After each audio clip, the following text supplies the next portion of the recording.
Monsieur le Président, Excellences, Mesdames et Messieurs, je vais aborder directement 3 domaines aujourd'hui, les principes, les faits et la voie à suivre. Premièrement, les principes. La Charte des Nations Unies constitue le fondement du maintien de la paix et de la sécurité internationale.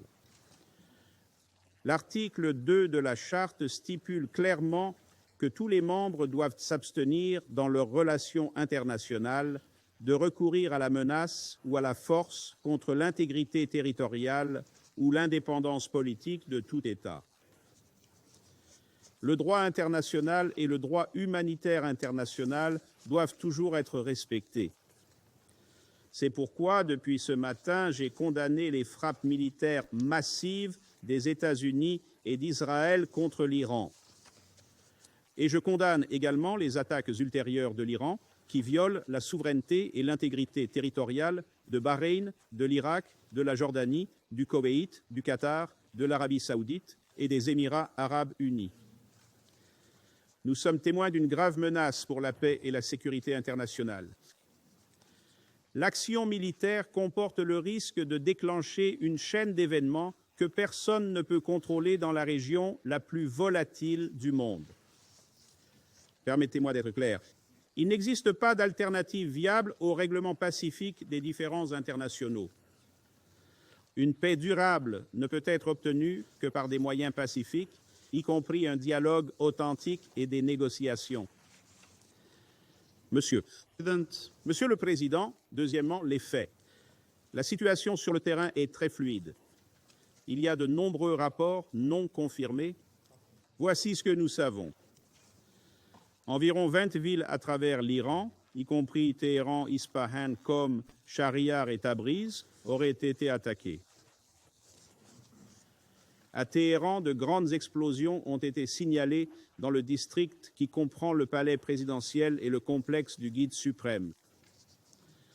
Plusieurs hauts responsables auraient été tués, y compris, selon des sources israéliennes, le guide suprême de l'Iran, Ali Khamenei, que je ne suis pas en mesure de confirmer.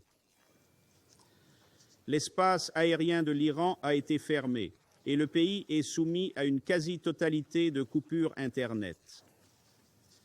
Les attaques auraient causé des pertes civiles importantes. Selon les médias iraniens, une frappe aérienne a tué au moins 85 personnes et en a blessé beaucoup d'autres à l'école de filles de Minab, dans la province de Hormozgan.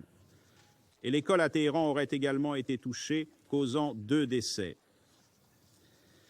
Monsieur le Président, l'action militaire se développe rapidement à travers la région, créant une situation de plus en plus volatile et imprévisible et augmentant le risque de mauvaise évaluation. Selon des sources israéliennes, 89 personnes ont été blessées dans les frappes ultérieures de l'Iran sur Israël. Et il y a eu également des impacts en Cisjordanie occupée. L'Iran a annoncé qu'en réaction aux frappes aériennes américaines et israéliennes, il a ciblé des actifs militaires américains dans la région. Ces frappes auraient touché des zones civiles et des infrastructures dans les pays que j'ai déjà mentionnés. Un impact indirect de débris tombants a également été signalé au Liban et en Syrie. La plupart des États du Golfe ont réussi à intercepter les frappes iraniennes. Cependant, les Émirats arabes unis ont signalé qu'un civil a été tué par des débris d'un missile intercepté.